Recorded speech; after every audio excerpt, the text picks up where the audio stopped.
He says we are. Good.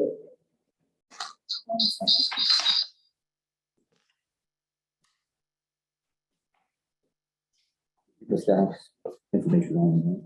Okay.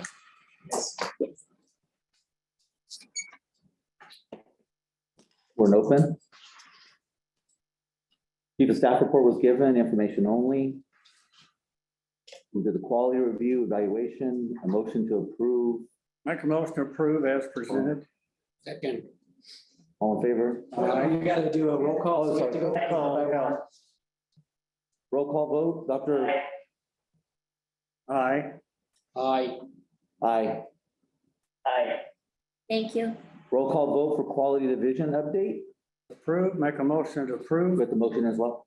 Yes. Okay, motion second. Aye.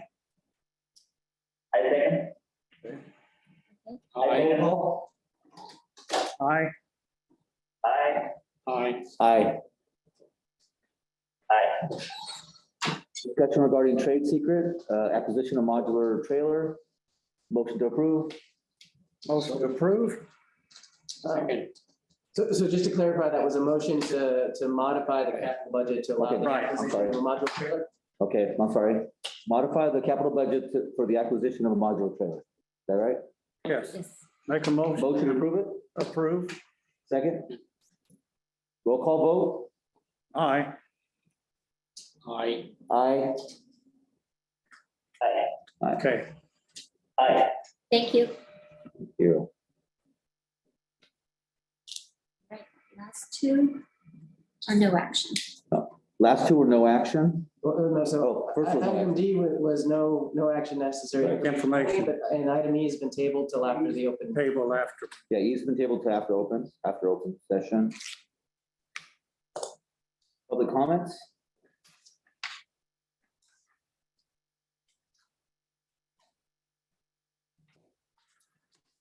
Dr. Reddy, still no members of the public there to comment?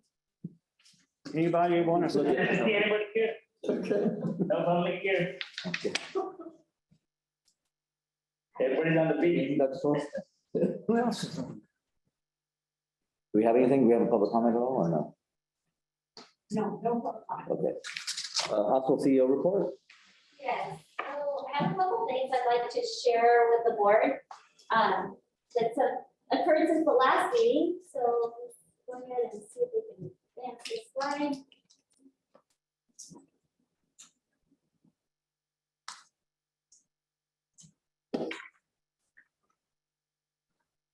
Okay. There we go. Okay, so the chamber had recently had an event and they wanted to take the opportunity to recognize several individuals that have been serving at the front lines related to COVID. And our own Brianna, which goes by Breeze, Salea, was the recipient of the Women's Healthcare Worker of the Year by the chamber. Wow. And this is a picture of her on Friday night where Jeff got to recap a few of the things of why she was nominated. She was nominated, she is actually was advanced clinical system analyst, and she served in the capacity which was very atypical of her role. She spent many nights working in the emergency department. She would work in the health supervisor office. She would just pretty much work wherever we needed her to work in a staff nurse role. And she was very, very positive and calming to the staff. And she just stood out among her peers for unwavering ability to take on a task without hesitation. So really great to be able to honor her. Our second individual was Larry Castro, and many of you might know he works in the imaging department. He was nominated as the Male Healthcare Worker of the Year. And when describing someone of immense accountability, he was always on our calls at 8 o'clock and 4 o'clock, just keeping everybody informed. He wholeheartedly was open and effective in his communication, and he engaged patients were very receptive to him. And he's been with us for a number of years, but I just wanted to highlight these two individuals. There was also a number of other individuals that were nominated and were in attendance to the event, just went above and beyond for their efforts. And we just really, they represented us. want to let the board know that it's been a long time coming, but we have officially received our notification from California Department of Public Health that the Rural Health Clinic in Terabella has been approved as of January 5th. So we have been taking patients on a waiting list. We are now putting them into the schedule to start seeing patients in our clinic in Terabella. So we have a nurse practitioner and also ancillary support is out there as well. So very excited to finally have a presence in the clinic out there. And then I want to let the board know also, as many of you might know, we have a very unique clinical lab scientist internship. It's a paid internship. And we have our own Pedro Reyes, who is actually the 6th individual to go through the program. This is a year-long program. And he has actually passed his CLS board, and he is actually now moving out of the internship. So as Ron would say, we're 6 for 6, which is quite an accomplishment. And then Gary will tell, Ron will say that there's very few hospitals that are not affiliated with an academic system that actually have this type of program. So this has been allowed us to grow our own and actually bring on talent where the average work for CLS was in their 50s. So we have a number of CLS that are going to be retiring, and this has allowed us to be able to bring on and grow our own. Brian Peterson is actually, I think he was our first actual CLS. So you can see he's in the process of teaching and very encouraging as well. And then last, I'd like to turn over to Dr. Hudson to talk about Abasure. And this is really cutting edge as well, something we've been working on that we have not told you about. So we'd like to share that with you. Yeah, so a few years ago, we were actually turned on to a possibility of being able to use robot monitoring systems to look at individuals who need to be monitored or have a direct sitter in the room watching them because they're at risk of falling out of bed, perhaps injuring themselves, that sort of thing. So we spend a lot of hours annually with CNAs sitting at the bedside watching people. So what we're able to do is risk stratified patients who are either a safety sitter because they're at risk of falling and injuring themselves, or those who are suicidal risk. This is not for the suicidal risk, this is for the safety risk. So Brandy Irwin is our champion. She's the director of Med Surg and acute care. She took this from the very beginning, watching a webinar, getting involved, and followed this through as the project manager all the way to the end. I'm happy to say, last week we implemented this finally, and it's up and running. And if you go to the command center, which we have in the back of operations center in the back of the quality hallway, you'll be able to see the screen there with up to 10 patients being monitored at a time by one person. So you can already see how this has decreased our ability to have all these humans at the bedside. With this robotic monitoring, you can speak in the patient's language, translate your English into whatever preferred language is, and you can also signal an emergency for the nurse to go to the room immediately if the patient tries to get out of bed. So we've already had numerous saves already, people trying to fall out of the bed or get out of the bed. So this is really changed for us, and I'm very happy to say Brandy was the champion of this. Thank you. Thank you. That's all I have. Thank you. Thank you. We're moving to the graduate medical education report. We are. Thank you. We have with For anyone who has not met yet, and some of you may not, this is Dr. Paul Wetton-Cunicorn. Dr. Wetton-Cunicorn is our program director for the internal medicine junior program. Okay, thank you, Dr. Hudson. And again, Paul Wetton-Cunicorn. I am a board certified internist and was brought here to Sierra View back in 2019 with the intent of initiating and starting an internal medicine residency training program that the hospital had previously been approved for. And again, just as sort of a little overview, graduate medical education is set up as a big umbrella, and underneath that umbrella, you have individual residency training programs. So with that in mind, there's a whole team that exists for graduate medical education. So Dr. Hudson is listed as the DIO, or Designated Institutional Officer. This is the individual that oversees graduate medical education for the entire institution. I, as a program director, then am underneath Dr. Hudson to administer the specific internal medicine residency program. If we were to add additional residency training programs, the program directors for those programs, of course, would also be under Dr. Hudson as well.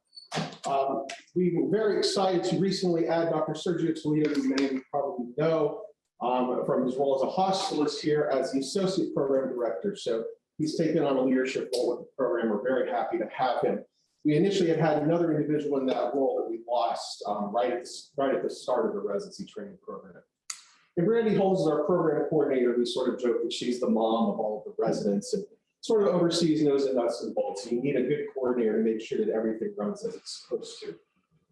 Every internal medicine residency program, based on its size, has to have a certain number of identified individuals who are core faculty who have made a commitment to do significant teaching and contribution in terms of evaluation and training of the residents. And we're fortunate that we have a number of different specialists that have stepped up into that role. Dr. Sigaretti, Dr. Vermurray, Dr. Chahal, who's an endocrinologist with an office up in Visalia, and Dr. Brett Mullen is also serving in that role as a lead hospitalist to help with the direction and the training of the residents. So you have to have a good, solid team, and we're fortunate here that individuals have really stepped up to the plate and are delivering on that. We received our initial accreditation in 2019, in September of 2020, and we were able to, through a national program called the National Residency Matching Program, match residents or medical students to come here for their training.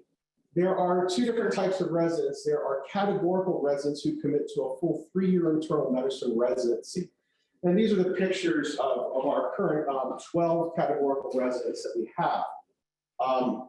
Number of different schools represented here. The interesting thing is that there's a good number of these individuals that have ties to the Central Valley.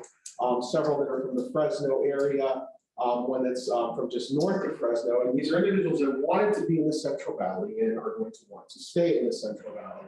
That's one of the biggest things that we've talked about, even starting to implement the residency training program. That's one of its goals was to be part of even the succession plan for physicians in this area. We want to train and retain. And so getting individuals that had ties to this area was important. I would also note that amongst this group, there are 3 native Spanish speakers. The body that oversees accreditation of residency programs, ACGME, is very intent on saying you need to have residency programs that try to match the faces that you serve.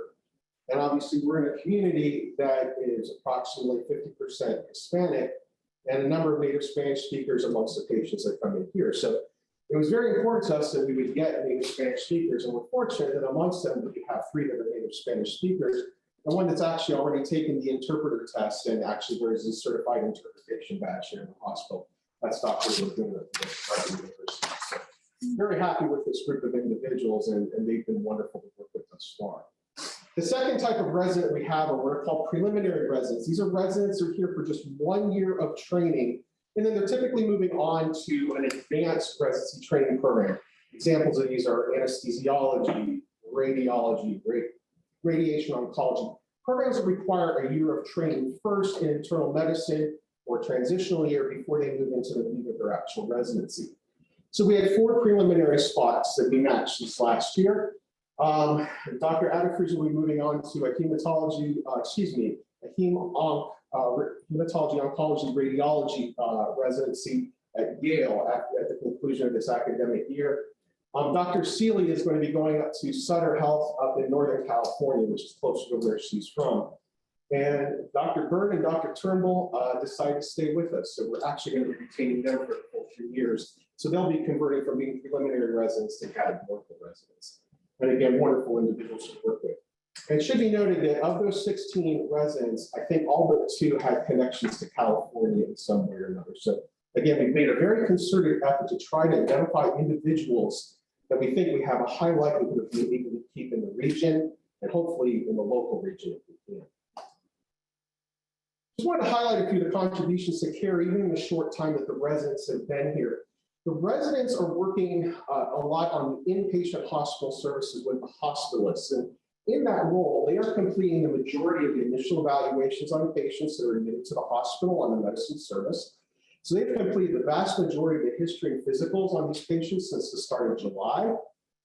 They're doing patient management in conjunction with the hospitalists. And basically what it means is that we were able to put approximately 16 new providers working up on the floors of the hospital. If you recall, around the time of July, we started getting a bit more of the Delta surge. It's existed through most of the summer, and then we, later on moved into our Omicron surge. And so our residents have been around for that. And there have been times where the hospital census has been high. You recall that in the months of September, I think October, we had some high census alerts. And so having extra physicians around to help take care of patients, I think has been a benefit to this hospital. Our residents also do a month of what's called night float. So typically every night we have 2 of our residents in-house working with the nocturnists. What that means is there's more physicians that are available for emergencies that happen on the floor. So somebody's having some respiratory distress, or there's a lab that comes back with a high blood sugar. Now there are physicians here that can address that in a more timely fashion. So just having extra overnight coverage is a benefit to the hospital as well. Just as an aside, going back to the COVID issue, we tracked this number looking, since the residents were on the floor start at the beginning of July, they participated in the care of over 560 patients that were admitted with COVID. And if you look at our numbers, that's about 42, 43% of the patients overall that have been admitted to this hospital with COVID. And that number is only going to go up as they keep taking care of these patients as they come in. So these residents have been at the front lines of taking care of very sick patients. And so I think it's important that we recognize their contribution to that. Question always comes up about, well, you're training these residents, so how do you evaluate these residents? How do we know that they are developing competency? And so residents are actually evaluated across 6 competencies that were laid out by trained by the ACGME that oversees all residency programs. And the idea of these competencies is that you are not saying, oh, they did a good job, they did a bad job, but you're evaluating them with respect to where they are at in their journey to becoming an independent practicing physician. So when residents start out, they need direct supervision from attending physicians. We have to be there, we have to see everything they do. And as they're learning, they gradually become able to do things with less supervision, indirect supervision, arm's length supervision. And by the time they graduate residency, we want them to be able or to be ready for independent practice. So the 6 competencies that ACGME lays out are areas that they want us to specifically evaluate. So we want to look at their patient care, evaluate their medical knowledge, systems-based practice, working within the system of healthcare, working as part of a team, practice-based learning and improvement. Are they able to have insight into how they are doing? What do they do to better themselves? What do they do in terms of self-study? Professionalism. We obviously want our physicians to be professional. And interpersonal communication skills, how they're able to communicate with patients, with families, with fellow providers, and make sure that they are doing this in a way that is both time effective, cost effective, and promotes good health care. So we have a number of different evaluations that are filled out by faculty members on each month rotation, where these competencies are evaluated with respect to certain milestones within those competencies to make sure that they are progressing appropriately. And if we see that somebody is not progressing appropriately, they get bad evaluations, then that's something where we would devote extra attention to in terms of their training. So mid-year, we have a committee called the Clinical Competency Committee, the CCC, that meets to go over all the evaluations from that first half of the year, compile them, and give an assessment of how the residents are doing to make sure that they're on this trajectory. And those milestones or these competencies are mapped out. We actually have to submit them to ACGME, and those are recorded. And this is something that actually becomes part of the record when they move forward into practice. From our first 6 months, our interns were all evaluated by the Clinical Competency Committee to be on a satisfactory trajectory. At this point in time, where we anticipate by the time of the end of their training, we should be able to say that they are ready to be an independent practicing physician. So we've been happy with how things have proceeded thus far. And again, evaluation continues on an ongoing basis. We recently had match day. In fact, match day was this last Friday. So even though we're in the middle of this academic year, we're already working on our residents for the next year. This year, we actually had an increased number of evaluations. We had almost 2,000 applications of individuals wanting to come to our residency training program. The previous year, we had about 1,500. So we actually saw increased numbers. And I think the fact that we've actually started a residency program, a little bit of word of mouth, even from some of our current residents, helped that process along. We actually got recommendations on a number of different candidates from a number of the positions that are in this community. And we have to try to interview all of those candidates, especially pay attention to those ones because of their local connections. And we were able to completely match, again, our 12 canonical residency slots. And we actually had 4 preliminary spots, again, 2 of which were taken by the ones that are going to be staying with us. That was Bennett and Dennis. And then we matched 2 other individuals to those other spots. Just a couple highlights on those individuals. We have 5 incoming residents that have local ties, including one that's living here in Porterville, one that's from Lindsay, grew up, went to Lindsay High School, went away to medical college and medical school. He's going to be back in the area. So an individual we most certainly will want to be wanting to keep in this area. 2 that are living currently in Visalia, very happy about that. And then 1 resident, she matched to a preliminary spot. She has extended family that's in Tulare, and that was actually a big draw for her coming here to our program. So we're very happy about that. I mentioned wanting to have faces that look like the patients that we serve. 8 of our incoming residents speak Spanish at what is termed a good or an advanced or a native level speaker level, which I'm so excited about that because again, it's just going to be a benefit for care for the patients that we serve here in this area. 5 of those individuals are native Spanish speakers too, which again, it's just tremendous that we're getting those types of candidates. One other thing that was a little different about this match this year is that 2 of our incoming residents are also going to be bringing other physicians with them in the form of their spouse or fiance. One of them actually has a spouse who will be completing an infectious disease fellowship at the end of June of this year. So by matching that candidate here, we actually are going to get an infectious disease specialist here quite almost with a certainty, which is great. Another one, his spouse is in a rheumatology fellowship at USC currently. And so she has 1 more year to go, but so after his first year and she finishes that year, so year 2 of his residency, she should be coming here. So in terms of the residency and how you want to leverage it, the benefit that it can have, again, without even graduating residents, we're already potentially starting to add physicians to this area. And no, subspecialists, rheumatology, I don't think there's a rheumatologist in town. Can't find them. It's hard to find. There's a couple up in Visalia, but I think the one is about ready to retire. So, this is something where a residency program can be broad in terms of physician recruitment. Even the fact that you have it when, our physician recruiters go out to try to interview physicians to get them to come here, the residency program and the fact that they can be involved with that can actually be a draw to get them here. It might, if they're interested at all in doing any teaching, then certainly that's something that they would look at. And then one of the other candidates will actually keep a physician in this area. If she had matched elsewhere, they probably would have left the area. Her husband happens to be a pediatrician over at Sequoia. Sequoia Family Health FQHC right out here on Putnam. And so by her matching here, that's going to keep him here. And so it's also can help retain physicians in this area. And so I think that is a very definite benefit of the training program. So again, when we think of the goals of what we have for this program starting out, again, obviously we want to train competent physicians, but there's a secondary goal of, obviously improving healthcare in this area, being an asset to improving healthcare within this facility, but then also providing physicians for the future. And, where we're at, we're 8 months in, 9 months in, I think we're on a good path for that. And so we're very excited about that. With that, I'm going to open it up if anybody has any questions that they want to ask. Couple of questions.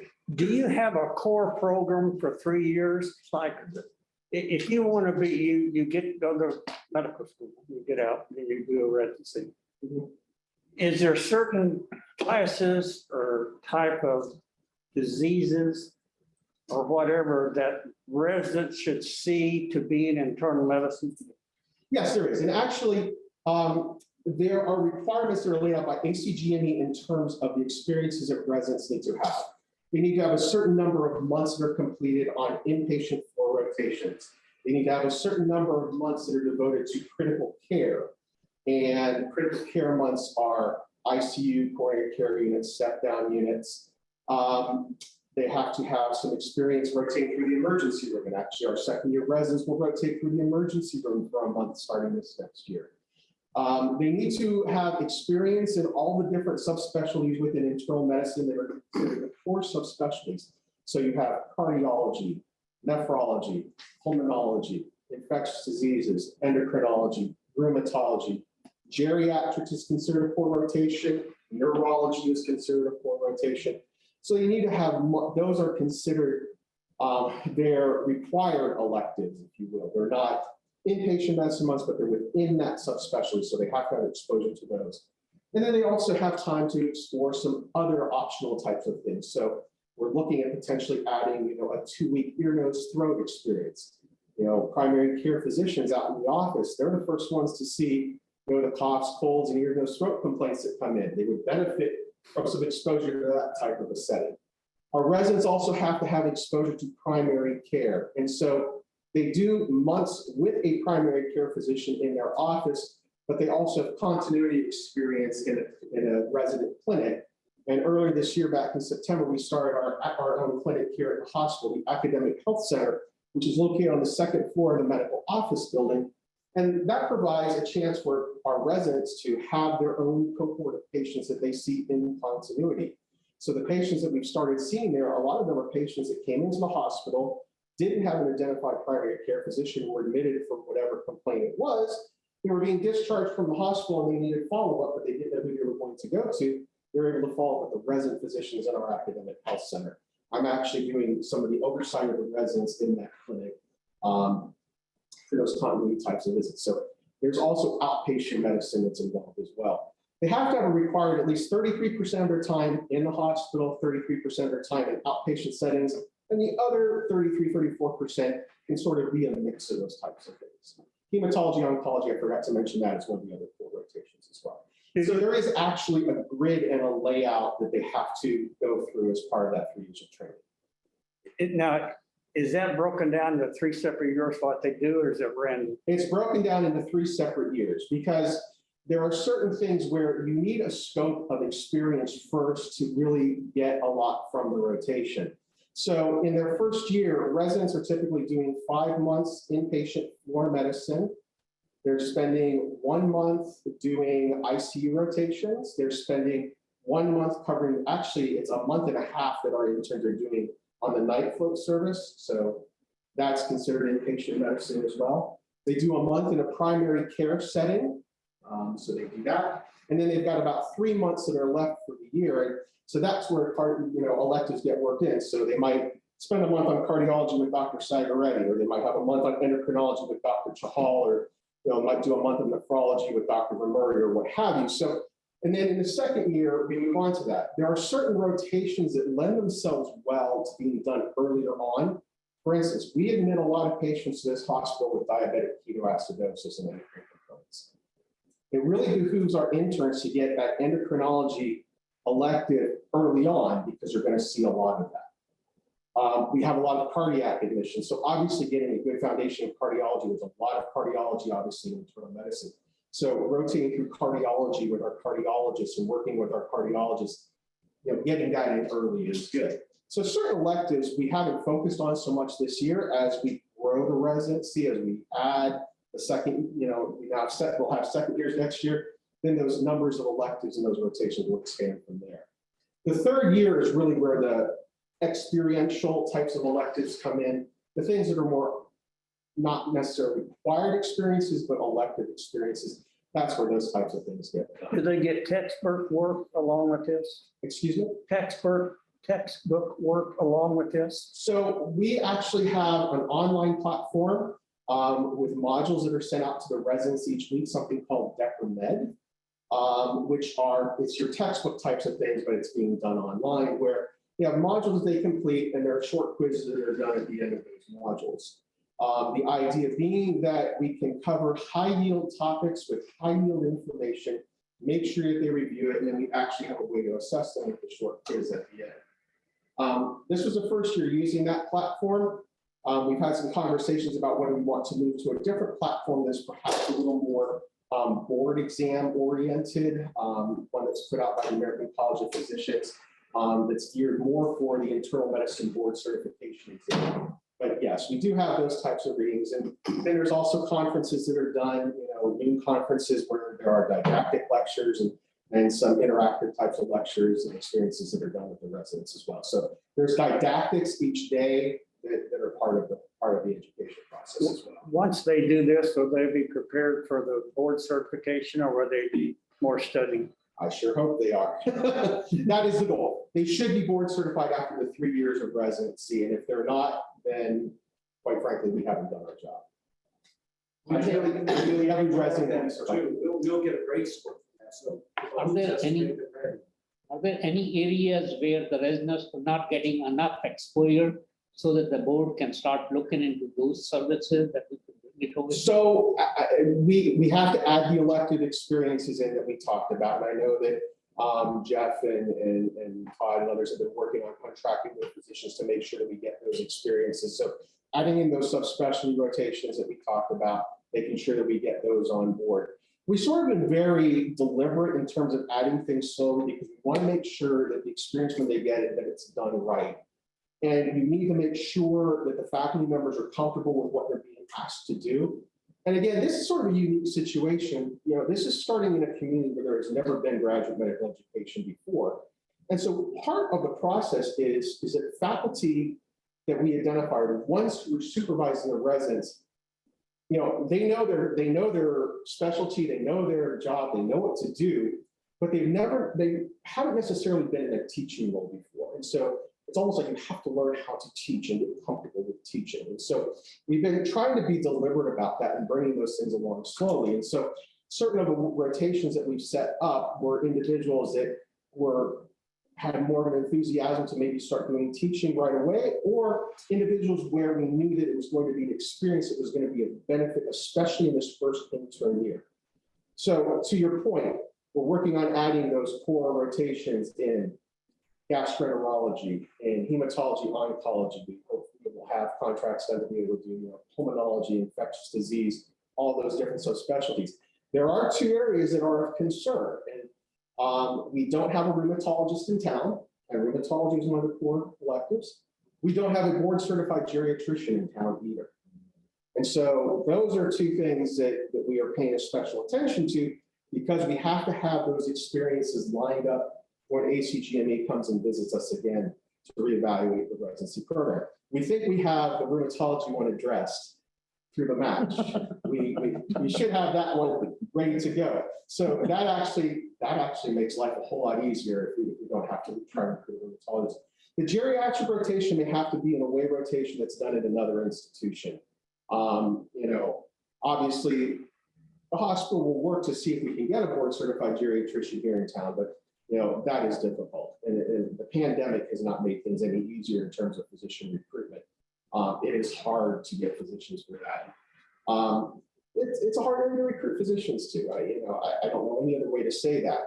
I think life is great here. I'd love to find a lot more physicians that thought the way I do, but it's difficult to recruit. So those two rotations are ones that to your point of, is there something where they're not getting the experience? Those are the ones where I'm worried about the experience they will get. Rheumatology, I think we've got taken care of. Geriatrics is one that we're going to be working at hard. And we've put some feelers out at some places to see if we can set up an away rotation as a last resort. Do you feel like they're seeing enough mixture of patients to get what they need that come into the hospital? I will tell you this, that I've been amazed at the pathology that comes through here. You would think that, okay, it's a smaller community hospital, population area about 50,000 or thereabouts. We actually have tremendous pathology that comes through here. And even if it's something that we can't take care of here, they're the ones that are doing the initial evaluation, coming up, making the diagnosis and saying, okay, this is something we do have to transfer out because we don't have the capabilities to treat here. But then even that in and of itself is a learning experience, because then they can go and they can look and see, okay, what is the treatment that we need to do? Oh, we don't have the capability to do that here. Let's get them to the institution or the facility where they can deliver that level of care. I think they're getting a tremendous experience as far as that goes. Things in terms of, even assessing, you have to know when somebody is sick. And that sounds like a very generic statement, but to know a patient that is sick, that has the potential to become a critical patient, if anything that COVID has given us the opportunity for, is to see those patients. And so our residents have gotten a lot of firsthand experience of looking at somebody and saying, wow, that's somebody that could really get critical real quickly. And be ready to treat those and be ready for the complications thereof. You know, and again, a lot of what we see is bread and butter internal medicine. We see the congestive heart failure, we see the diabetic ketoacidosis, we see the pneumonias, we see the exacerbations of chronic lung disease. This is a lot of what internal medicine is. And I trained in a community residency program myself, perhaps larger than this one, but we used to always say, you know, up the road is the Cleveland Clinic. Their residents, while they get to see those super unique cases, the 1 in a million cases, and they get to see a lot of them because they get referred there, they don't want to take care of simple stuff like a community-acquired pneumonia or congestive heart failure because they don't do that. All they get are the unique cases. And in a sense, you want physicians that are well-trained to take care of the common things that you see. And when they see something that doesn't fit that, they know enough to know they've got to get the specialists involved or get them to the arena where they're going to get the appropriate care. And that's the beauty of a community training program. The other thing that is advantageous in a community setting is that they have an opportunity to help or assist or do procedures that you wouldn't get in larger university institutions. Our residents, a number of them have intubated a number of patients. They've placed central lines, jugular, femoral, subclavian. They've been able to do procedures, place chest tubes, things that I would say the interns at a university training program probably haven't had a chance to do because there's fellows or third-year residents or second-year residents in front of them to do those procedures. Our residents are getting that hands-on training. You know, people like Dr. Sager have been, you know, even good about getting our residents into the cath lab and seeing the things that are done there, and seeing what it's like to inflate a balloon or you know, those types of experiences. And you know, working with our cardiologists, it's been a fantastic experience for them to see these things. And the fact that it's at a community level, you know, it's more, it's right there, it's for them. And yes, it's not UCSF. We're not going to have that focus that a UCSF has or that a Stanford has, but we're going to train good clinicians here. And to your point, I think the pathology that comes through here, it's tremendous. I mean, I was just listening to, I was up on the floors listening to the residents give handoff about their patients to the person that's going to be on night float.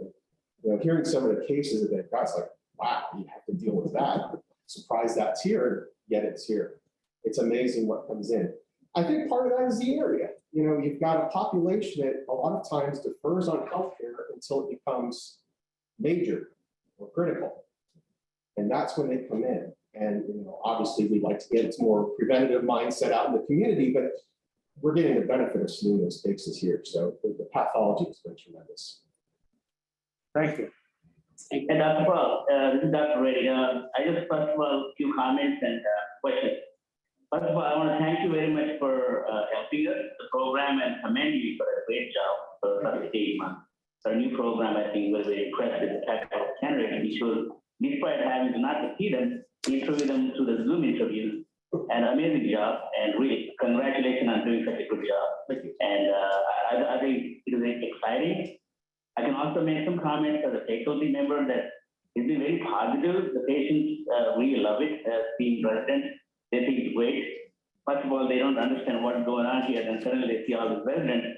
Patients just love it. They say that we become like a university, and it's a good image. I think the image booster for the hospital, which is what we're trying to do, to elevate our hospital, not UCSF, but you know, for a small community hospital. A lot of my friends are shocked to hear that, you know, when I tell them I'm teaching, what are you doing in small town? You shouldn't be having a program. I said, yeah, we do have one. So it's just amazing and great feeling. The second thing I would like to ask you from the board, what is that we can do to improve the program, bolster it? Obviously, you know, financially, anything, and facilities-wise, anything that is growing. So really, I think you should feel free to ask, and obviously Jeff is there looking over, but you know, we are here to support the program. We think it's a very strong thing for the future of the hospital, but to recruit physicians very hard. So really, thank you very much for all the good work. Yeah, well, to answer, thank you, Dr. Sider. I appreciate the kind words. You know, in terms of board support, you know, I think the thing that I would ask of the board, and it's the same thing that I ask of a hospital, is that, again, just be cognizant of the fact that this is a new program and we are growing. And as things grow, there are sometimes new needs that are identified. I think, you know, one of the conversations I know that I've had is, you know, this was a hospital that was never built with graduate medical education in mind, you know. I came from a hospital where graduate medical education was at the forefront, and we actually had a whole building that was dedicated for the graduate medical education. It was the academic center and, you know, offices and clinic space and all of that. And obviously, we know that that's not necessarily it's not something that's easy to make happen. And that certainly isn't the ask. But the idea is just to be aware that there are going to be needs that do come up in terms of, you know, infrastructure needs and things as such like that. You know, one of the things that when you add this many new doctors on the floors, all of a sudden, guess what? You need ways for them to enter their orders and enter their notes, which means desktops. But in the age of HIPAA, then that also means that those need to be in places that are secure. And, you know, so there are infrastructure needs that come up that are just inherent to having added physicians, added trainees. These are things that we have to be aware of and look at moving forward. And so, without going into too much detail, you know, just there will be those types of needs in the future. And, you know, I'm not necessarily going to be the one to make the ask on those things, and maybe Dr. Hudson or whoever, but maybe Don. But, you know, just be aware of that and realize that the success of a program and being able to recruit individuals such as the ones that were up there on the board does depend on having the right things that are there. Because our residents are on all the online platforms and the chats, and they know what their colleagues in other institutions have and that sort of thing. And so, you know, it was kind of nice when we could say, yes, you know, our residency program, when we said that we needed more computers and workstations, that they found a way to get more workstations on the floors and get us dedicated spaces to work in. And so it's things like that where the hospital's really been able to step up and meet the needs of the residency program. It's been much appreciated by the residents, by myself. It makes for a great work environment and just adds to the quality of the program. And so, you know, moving forward, there may be some space needs that come up. You know, we've got 16 residents now. Come July 1st, we're going to have 28. A year from July, we're going to have 40. And, you know, the space to have a lecture for 40 residents, you know, 16, fairly manageable. 28, Whitney, we can probably do that. 40, yeah, we have to still social distance, maybe a little tough. So there's going to be things like that looking forward that we have to think about and, you know, do a little bit of planning for. And if there are aspirations for the hospital to add other residency programs in other areas of need for this community, and we have additional residency programs, then that also has to be factored into the mix as well. We're in a 5-year period where we can set our cap of residents. After 5 years, the number of residents is fixed at that point, and we won't be able to add beyond that. So the window for adding other residency programs and more residents is now. And so we have to be thinking not just this year, but where we want to be 1 year, 2 years, 3 years, 5 years, 10 years from now. And again, with that whole idea of physician succession in mind, you know, we are the only internal medicine residency training program as of right now in Tulare County.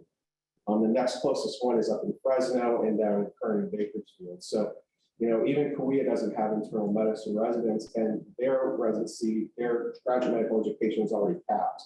They can't add numbers of residents. They could subtract, take away certain residencies that they have to start a new residency, but they have to have something, they have attrition in order to add. So What's their cap now? What are they capped at? I don't know their total number of residents. They have 6 residency training programs. 6? No, but number of residents is, what's the number of the residents which are capped? For us, No, for Korea. I don't actually know that number off the top of my head. So cap means there's number of different types of residencies that they can have. Oh, Yeah. the programs, not the They number of can the take residents. any more residency programs. Oh, So we actually have a unique opportunity in this area to be able to potentially add something. And I know that there are conversations happening on that. And that's not my arena, but you know, it's just something to think about. So in terms of board support, back to Dr. Sagari's question, I think it's as the hospital and, you know, the powers that be look at where they want this institution to be 2 years, 5 years, 10 years from now, what they want the physician workforce to look like in this area, what service lines they want to have, where they see opportunities to improve care, that asks in terms of infrastructure, whatever needs that the residency program may have, that are going to lend themselves to achieving those goals. That's where I'd be asking for support if I was asking for anything. Two questions, one for Jeff and one for you, yours. Have you considered looking at the residents going to wound care? Are they going over to wound care and do any time and training? They haven't yet, because we want them to have a good foundation in a lot of the things that lead to people ending up in wound care first before they go in there. Well, they But do. that is certainly something that we are looking at adding as one of those experiential types of things in the third year. A physician that's going into primary care, having experience in wound care would be fantastic. I didn't get training in wound care. That was something that I had to learn later on when I was out in practice. And yeah, that would be very beneficial. Yeah, are we being proactive and thinking 2 and 3 years ahead now, getting space and room? Thinking about my retirement, I'm that far ahead. Well placed before I leave the building. Very good. Yes. Paul and I work very closely together. We can get the COVID tents out.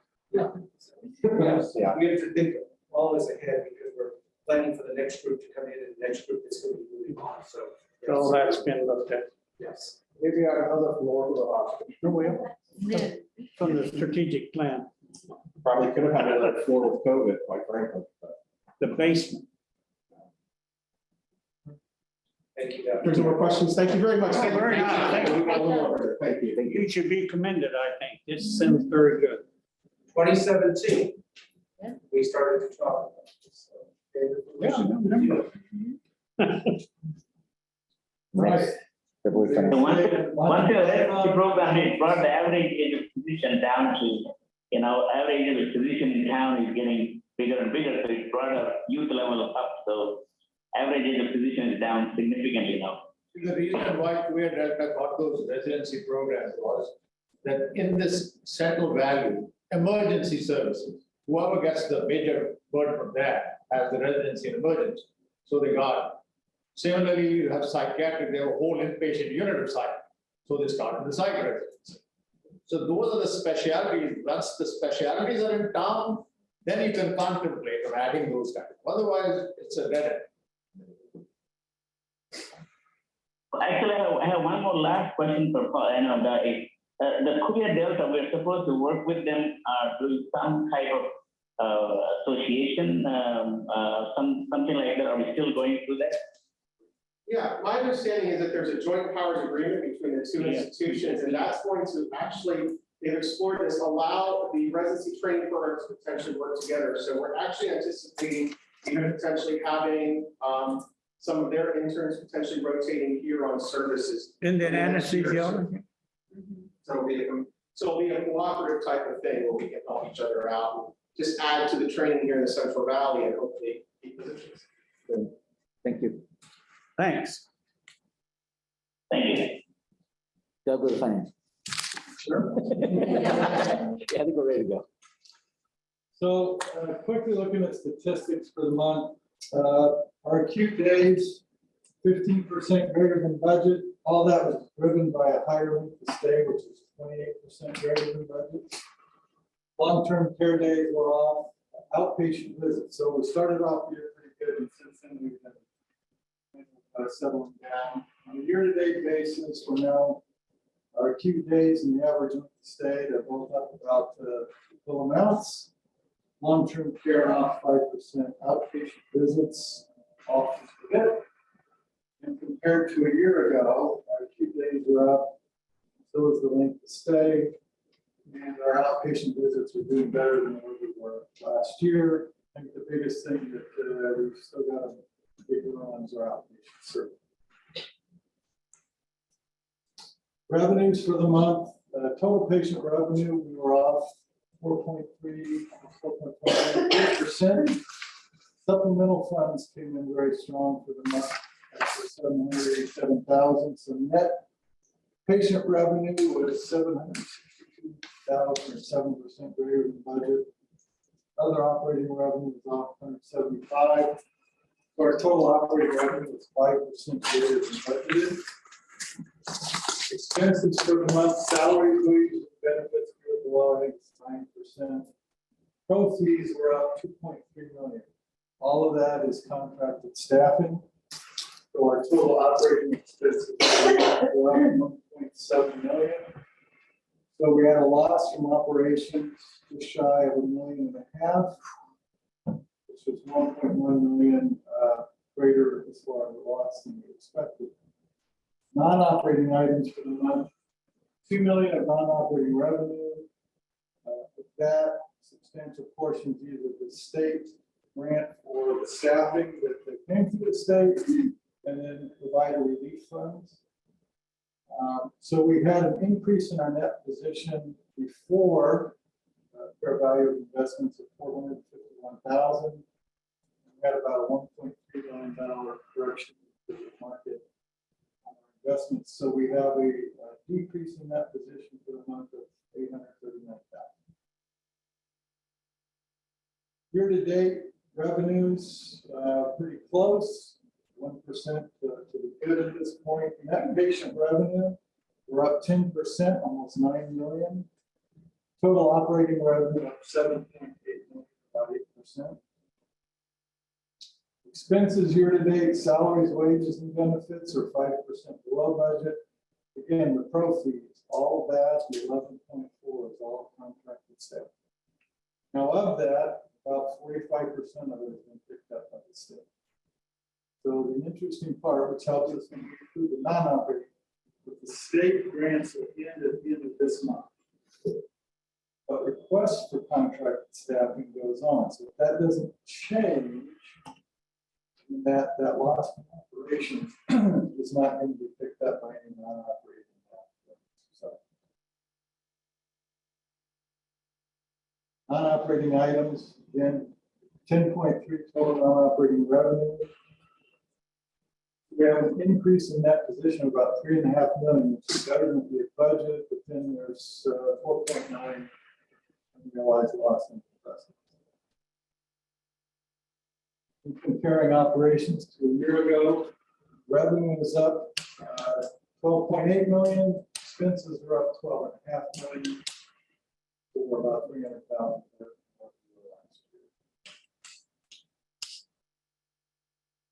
Staffing costs, actual to budget, we've been looking at it as a percentage of operating revenue. We're running at about 63.6% compared to 59% in budget. Even at that 59%, that's on the high side. So we're just about 4.8 over in that metric. And comparing the same thing to a year ago, 3.4. Provider pro fees, you can see we're under budget, 345,000. We've expended more than a year ago, 460,000. The impact, because of the interest rates, we have 1.2 of investment income. That's 340,000 less than last year, and 1.2 less than a couple of years ago. So that's what's going on there. And then an item, just inventory. So since June 30th, 19 audited number, before we went into the pandemic, we had a $3.3 million of balance in our inventory. At the end of last month, 3,886,000.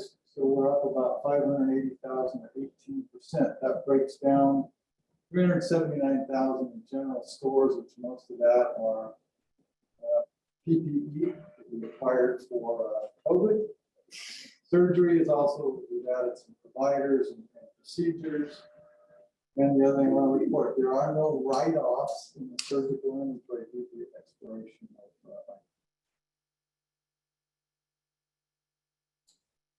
Then looking at our key ratios again, so when you look at the days cash to debt, and debt to capitalization, those are all balance sheet metrics, and overall they're pretty strong. Our days cash has been coming down now. This is the first time we've been below 400 in quite a while. The operating margin and the EBITDA margin are both operating items, and you can see that they're a little than balance sheet. So that's really going forward going to be the tell for us is getting the operations turned back around. As we come out of the pandemic, we need to get back to that 3.5% operating margin. Sustain.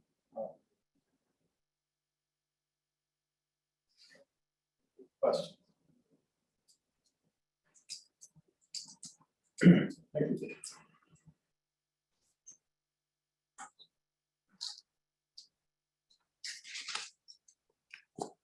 I have one question for you guys. So you swear 2.7% margin, right? Is that where we were at? 2.7? The operating margin was what? Was it 2.7? You said we gotta get to 3%, We right? need to get to about 3 or 3.5% right now. We're running. Okay. And how do we do that? Yeah, exactly. Well, I mean, again, our biggest thing that's hitting us this year is staffing costs. That's going to come down. A lot of that is the contracted staff. The other one is supplies. That's going to be tough because of inflation going on. But it just comes back to we have to be efficient as we can. Thank you.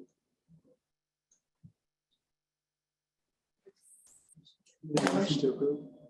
Oh, yeah. Motion to approve the financials? Motion to approve as presented. Is it presented? Yeah, as presented. Yeah, presented. Approved. We have a second. Second. Aye. Aye. Aye. Aye.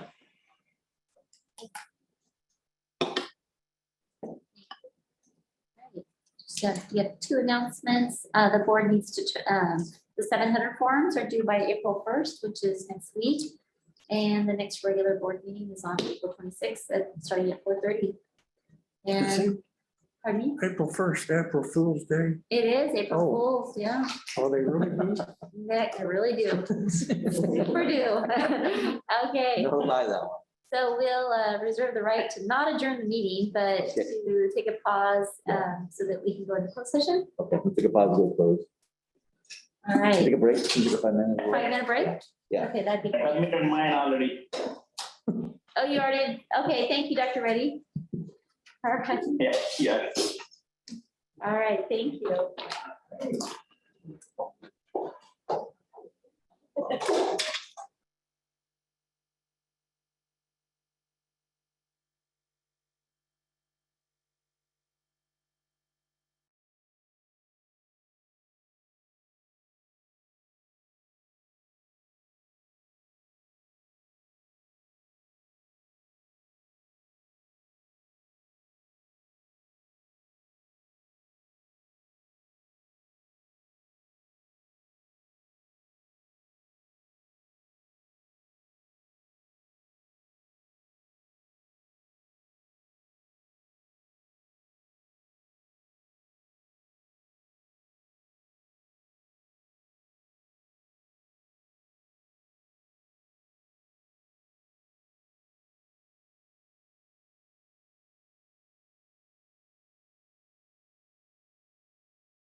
So we're gonna motion to.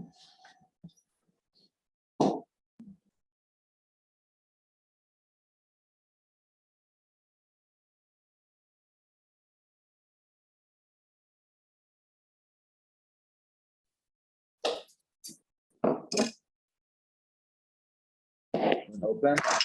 I want to make a motion to grant a continuance of the reconsideration of the July 27, 2021 censure to occur at a mutually agreeable date within 6 weeks of March 22nd, 2022 in closed session. Failure to appear will be deemed a withdrawal of the request for reconsideration. Do I hear a motion? So be. I second that. Roll call vote? Aye. Aye. Aye. Aye. Aye. Motion passes. Aye. Thank you, Don. Huh? Meeting adjourned. Meeting adjourned.